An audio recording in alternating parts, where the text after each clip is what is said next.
নতুন বছৰৰ প্ৰথম 1 জানুৱাৰী তাৰিখে অৰ্থাৎ 1 তাৰিখৰ দিনাখনি মাননীয় মুখ্যমন্ত্ৰী মহোদয়ে বহুত বেছি আঁচনিৰ ওপৰত বা বহুত বেছি তেনেদৰে উন্নয়নমূলক কামৰ ওপৰত সকলোখিনি ক্ষতিয়ান দাঙি ধৰে আৰু আগন্তুক সময়তো সেইখিনি তেনেদৰে কৰাৰ কথাও তেওঁলোকে সাঙুৰি লয়। তেতিয়া আঁচনি নামত নতুন আঁচনি বাবু আঁচনি ৰূপায়ণ কৰিছে ছাত্ৰসকলৰ বাবে। এতিয়া অৰুণোদয় আঁচনিৰ ক্ষেত্ৰত বহুত বেছি এটা ডাঙৰ ঘোষণা কৰিলে যে 8,000 টকা তেওঁলোকে ফেব্ৰুৱাৰী 20 তাৰিখে পাব। বাকী যে আজি এই অংগনবাড়ী কৰ্মী সহায়িকাসকলৰ যি এককালীন কথা, এককালীন 2 লাখ যেনেদৰে তেওঁলোকক সেইখিনি দিয়াৰ কথা কৈছিলে, তো তেওঁলোকৰ কি হ'ব 2 লাখ হওক এইখিনি কথাটো। তো ভিডিঅ'টো শেষলৈকে চাব, শেষলৈকে চাই আপোনালোকৰ মতামত জনাব। আৰু এটা বহুত বেছি দুখ লগা বিষয়, আৰু নতুনকৈ যদি আহিছে চেনেলটোলৈ ছাবস্ক্ৰাইব কৰাৰ লগতে কাষতে থকা বেল আইকনটো প্ৰেছ কৰি অল কৰি থ'ব, যাতে নতুন এটা ভিডিঅ' দিয়াৰ লগে লগে আপোনালোকে আগতীয়াকৈ চাবলৈ পায়। এতিয়া অৰুণোদয় আঁচনি 8,000 টকা পাব, 8,000 টকা পাব তেওঁলোকে ফেব্ৰুৱাৰী 20 তাৰিখে। লাখপতি বাইদেউ 10,000 টকা চেক বিতৰণ কৰি আছে। জানুৱাৰীত সেইখিনি কাৰ্যকৰী সকলোখিনি শেষ হৈ যাব, মানে সমাপ্ত হ'ব এই বিষয়টো। জানুৱাৰীতে সকলোখিনি সামৰণি পৰিব। বাবু আঁচনি ৰূপায়ণ কৰিছে আৰু আত্মনিৰ্ভৰশীল আঁচনি সেইখিনি টকা দিয়া আৰম্ভ হ'ব বিহুৰ পিছৰ পৰাই। তো সকলোখিনি কৰি গৈছে, কৰক, কোনো কথা নাই। কিন্তু এই যে অংগনবাড়ী কৰ্মী সহায়িকাসকল, ৰন্ধন কৰ্মীসকল, আশা কৰ্মীসকল, এওঁলোকৰ এককালীন সহায়ক কি খাব, এই কথাটো কোনো ধৰণৰ উল্লেখ নকৰিলে। আৰু যিহেতু এইখিনি ক্ষেত্ৰত তেওঁলোকক দিম বুলি কোৱা হৈছিলে, কেতিয়ালৈ দিব এইখিনি, এটা ডাঙৰ প্ৰশ্নবোধক। এতিয়া কোনো কথা নাই, দুদিন যদি দেৰি হয় তাত কোনো কথা নাই। এতিয়া ধৰি লওক অংগনবাড়ী কৰ্মী সহায়িকাসকলেতো অৰুণোদয় নাপায়। এতিয়া সেই অনুপাতে এতিয়া তেওঁলোকে সেইখিনি তেওঁলোকৰ চৰকাৰী এটা বৃত্তিত জড়িত হৈ থকাৰ বাবে তেওঁলোকে সেইখিনিৰ পৰা বঞ্চিত। এতিয়া অংগনবাড়ী কৰ্মী সহায়িকাসকলে অৰুণোদয়টো যদি পালে হয় তেনেহ'লে তেওঁলোকৰ বাবে বহুতখিনি সুবিধা হ'ল হয়। আশা কৰ্মীসকলেও যদি পালে হয় বহুতখিনি সুবিধা হ'ল হয়।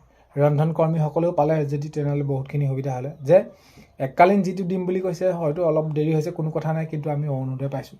বা বাকী যি যেনেদৰে ধৰি লওক লাখপতি বাইদেউৰ ক্ষেত্ৰতে হওক সেইখিনিও সুবিধা পাইছোঁ, তেতিয়াহ'লেও অন্য কথা আছিলে। কিন্তু ৰাজপথত তেওঁলোকে আহি আন্দোলন কৰি প্ৰতিবাদ জনাই অৱশেষত তেওঁলোকৰ মাননি বৃদ্ধি হ'ল সামান্যতম, যিটো নেকি তেওঁলোকে সেইখিনি দাবী কৰিছিলে তাতকৈ একেবাৰে বহুত বেছি কম। তাৰ পৰা তেওঁলোকৰ যিখিনি এককালীন দিয়া কথা কৈছিলে এইখিনি ক্ষেত্ৰত এতিয়া কোনো ধৰণৰ এতিয়ালৈকে খবৰ খাতি নাই। তো তেনেহ'লে এই যে বৰ্তমান সময়ত অংগনবাড়ী কৰ্মীসকলে এতিয়া অৰুণোদয়ৰ পৰা বঞ্চিত, লাখপতিৰ পৰা বঞ্চিত, চৰকাৰী যিকোনো সুবিধাৰ পৰা বঞ্চিত, কামৰ যদি সময়ত চাওঁ তেনেহ'লে তেওঁলোকৰ এইটো কৰিব লাগে, সেইটো কৰিব লাগে, এইটো কাম কৰিব লাগে, তেনেহ'লে তেওঁলোকৰো একোটা পৰিয়াল আছে, অংগনবাড়ী কৰ্মী সহায়িকাসকল, আশা কৰ্মীসকলো আছে। তো তেওঁলোকে যিদৰে তেওঁলোকৰ নিজৰ কৰ্মখিনি সুচাৰুৰূপে পৰিচালনা কৰি গৈ আছে, সেই হিচাপে তেওঁলোকৰ নিজৰ প্ৰাপ্যখিনি পোৱাটো উচিত তেওঁলোক। কিন্তু এতিয়ালৈকে কোনো ধৰণৰ এতিয়া তেওঁলোকৰ ভাল খবৰ অহা নাই, কেতিয়ালৈ পাব, কি হ'ব, কি নহ'ব। কিন্তু এই যি কৰ্মচাৰীসকলক তেওঁলোকক সেইখিনি দিয়া উচিত। অংগনবাড়ী কৰ্মী সহায়িকাসকল হওক, আশা কৰ্মীসকল হওক, ৰন্ধন কৰ্মীসকল হওক, এই বিভাগীয় কৰ্তৃপক্ষই এই বিষয়টো সঁচাকৈ গুৰুত্ব সহকাৰে লৈ এই যে কৰ্মীসকল সহায়িকাসকল যেনেদৰে কামখিনি কৰিছে তাৰ ওপৰত ভিত্তি কৰি তেওঁলোকক এইখিনি দিয়াটো উচিত। তেওঁলোকৰ সেইটো প্ৰাপ্য। তেওঁলোকে সেইটো পালে তেওঁলোকৰ যিবোৰ সমস্যা আছে সামান্যতম হ'লেও তেওঁলোকৰ বাবে অলপ সকাহ হ'ব, এইখিনি বুজি উঠা উচিত। আৰু মাননীয় মুখ্যমন্ত্ৰী মহোদয়ে যিহেতু দিম বুলি কৈছিলে, হয়তো এই নতুন বছৰত এইখিনি কথা ঘোষণা কৰা নাই, হয়তো আগন্তুক সময়ত হয়তো ঘোষণা কৰিবলৈ সময় আছে। নিৰ্বাচনলৈ এতিয়াও মাজত অলপ সময় আছে, যিহেতু ফেব্ৰুৱাৰী মাহৰ 25-26 মানত তেনেদৰে নিৰ্বাচনৰ তাৰিখ ঘোষণা কৰাৰ কথা কৈছে। আৰু যিমান সোনকালে পাৰে এই অংগনবাড়ী কৰ্মী সহায়িকাসকল হওক, আশা কৰ্মীসকল হওক, ৰন্ধন কৰ্মীসকল হওক, তেওঁলোকৰ যিটো এককালীন দিয়াৰ কথা কৈছিলে নিশ্চয় দিলে সকলোৰে বাবে সুবিধা হ'ব আৰু ভাল হ'ব। আৰু এই কথাটো বিশেষভাৱে বিভাগীয় কৰ্তৃপক্ষসকলেও বুজা উচিত।